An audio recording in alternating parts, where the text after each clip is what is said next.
Hello বন্ধুরা, আজকে তোমাদের সাথে শেয়ার করব কুলফির রেসিপি। কুলফি অনেক রকমের হয়, তবে এই কুলফির রেসিপিটা একবার যদি বাড়িতে বানিয়ে খাও, আশা করছি মার্কেটের থেকেও অনেক বেশি ভালো লাগবে আর একেবারে ফ্রেশ, তার সাথে সাথে খেতে অনেক বেশি মজার। এই প্রচণ্ড গরমে এই কুলফির রেসিপি একবার ট্রাই করাই যায়। এটা বানাতে এখানে সর্বপ্রথম নিয়েছি বাদাম এখানে ভিজিয়ে রেখেছিলাম, এর খোসাগুলোকে ছাড়িয়ে নেব।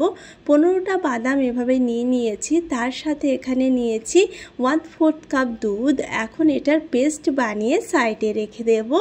বাদামটাকে ভিজিয়ে রেখেছি খোসাটা ছাড়ানোর জন্য।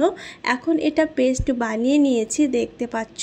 এখানে একটা প্যান নিয়েছি, এর মধ্যে দেব সামান্য জল আর এখানে দিয়ে দেব 500 গ্রাম দুধ।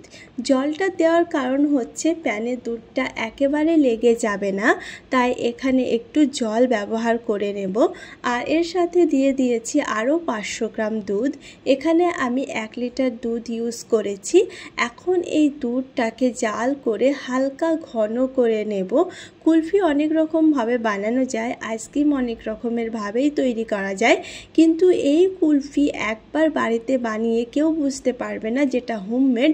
মার্কেটের থেকেও অনেক বেশি টেস্টি, একেবারে ফ্রেশ। আর একবার বানিয়ে 4-5 দিন, তার বেশিও আপনি এটাকে ফ্রিজে রেখে দিয়ে যখন ইচ্ছে খেতে পারেন। তো এখন দুধটা খুব ভালোভাবে জাল করে নিয়েছি। দুধটা এখন হালকা ঘন হয়ে এসেছে। এখন এই কুলফির কালারটা চেঞ্জ করার জন্য এখানে আমি কিছু জাফরান ইউজ করব। সেক্ষেত্রে ফুড কালারও ব্যবহার করা যাবে। এতে কি হয়, কুলফিটা দেখতে অনেক বেশি সুন্দর হয়। তবে জাফরান বা ফুড কালার যদি অ্যাভেলেবেল নাও থাকে, সেক্ষেত্রে কোনো প্রয়োজন নেই। এমনিতেই এটা টেস্ট অনেক বেশি ভালো হবে। জাফরান বা ফুড কালার জাস্ট কালারের জন্য ব্যবহার করা। এখন এখানে নিয়েছি 1/4 কাপ চিনি আর তার সাথে সাথে এখানে অ্যাড করব বাদামের পেস্ট। বাদামের পেস্টটা যদি অ্যাভেলেবেল না থাকে, বা যদি এখানে আনমোল্ডের জায়গা কাজু ব্যবহার করতে চাও, সেটাও ব্যবহার করতে পারবে, বা কাজু বা পিস্তা বা যে কোনো ধরনের বাদাম দিয়েও কিন্তু এটা বানানো যাবে। এখন এগুলোকে খুব ভালোভাবে জাল করে নিচ্ছি। এই যে কুলফিটা তৈরি হবে, যখন তৈরি হয়ে সার্ভ করবে কিন্তু বুঝতেই পারবে না এটা হোমমেড বানানো, এতটাই টেস্টি। এখন খুব ভালোভাবে মিক্স করে নিয়েছি আর দুধটা এখন আরও অনেক বেশি ঘন হয়ে এসেছে, দেখতে পাচ্ছ। সাইড দিয়ে এভাবে মালাই জমতে শুরু করে দিয়েছে। এখন এখানে ইউজ করব কাস্টার্ড পাউডার। তো কাস্টার্ড পাউডারটা এখানে একটা বাউলে নিয়েছি 2 চামচ মতো, আর এর সাথে অ্যাড করব দুধ দিয়ে কাস্টার্ড পাউডারটা ভালোভাবে মিক্স করে নিতে হবে। যে কোনো প্যানে ডাইরেক্ট এটা ইউজ করা যাবে না, সেক্ষেত্রে লাম্পস চলে আসবে আর ভালোভাবে মিক্স হবে না। তাই যে কোনো পাত্রে আগে মিক্স করে নিতে হবে দুধ বা জল দিয়ে, তারপরে এটাকে অ্যাড করতে হবে। তো এখন এই কাস্টার্ড পাউডারটা ইউজ করে নিচ্ছি, খুব ভালোভাবে মিক্স করে নিচ্ছি। আর এখন ফ্লেমটাকে লো রেখেছি।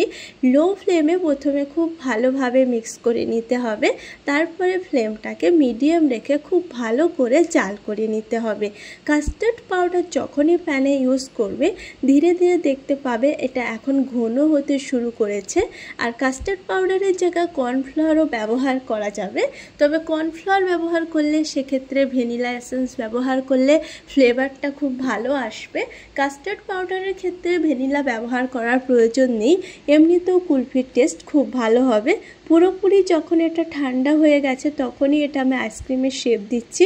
আর দেখতে পাচ্ছ খুব বেশি ঘন এটা রাখিনি, কেননা যখন ঠান্ডা হয়ে যায় এটা আরও বেশি ঘন হয়ে যায়। এখন এটা পুরোপুরি ঠান্ডা করে নিয়েছি। আর এর শেপ দেওয়ার জন্য এখানে আমি চায়ের কাপ ব্যবহার করেছি। ইউজ অ্যান্ড থ্রো যে কাপগুলো হয়, সেই কাপগুলো এখানে ব্যবহার করেছি। এখানে যে কোনো পাত্রে এই কুলফিটা শেপ দেওয়া যাবে, বা আইসক্রিম শেপেও এটাকে বানানো যাবে। এর নিচ থেকে কিছু ড্রাই ফ্রুট, কাজু, বাদাম, পিস্তা অ্যাড করছি, তাহলে দেখতে কিন্তু অনেক বেশি ভালো লাগে আর তার সাথে সাথে খেতেও অনেক বেশি মজার হয়।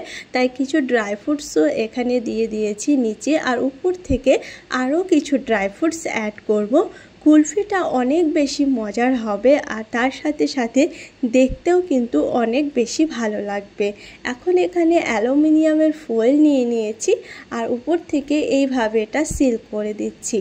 অবশ্যই এগুলো আমি যেদিনকে বানিয়েছি তার পরের দিনকে সার্ভ করেছি, তবে 6-7 ঘন্টার মধ্যে এটা কিন্তু পুরোপুরি সেট হয়ে যায়, বা ওভারনাইট বানিয়ে রেখে দিলেও কিন্তু এটা খুব ভালোভাবে সেট হয়ে যাবে। 6-7 ঘন্টা লাগে পুরোপুরি সেট হতে। 6-7 ঘন্টা পরে এটা ফ্রিজ থেকে বার করলে দেখতে পাবে পুরোপুরি সেট হয়ে গেছে। আমি ওভারনাইট ফ্রিজে রেখে দিয়েছি আর পরের দিনই এগুলো সার্ভ করছি। খুব সহজেই এগুলো বেরিয়ে আসে, হাত দিয়ে বাস একটু হালকা হাতে এভাবে বার করে নিতে হবে। দেখতে পাচ্ছ কতটা সুন্দর কুলফি তৈরি হয়ে গেছে, অনেক সফট ক্রিমি আর খেতে দারুণ দারুণ স্বাদের হয়। একবার ট্রাই করো, আশা করছি সবার খুব খুব ভালো লাগবে। আজকের রেসিপি যদি কোথাও ভালো লেগে থাকে অবশ্যই একটা লাইক করো। এরকম মজার মজার রেসিপি, ইজি রেসিপি দেখার জন্য আমার চ্যানেলকে সাবস্ক্রাইব করো।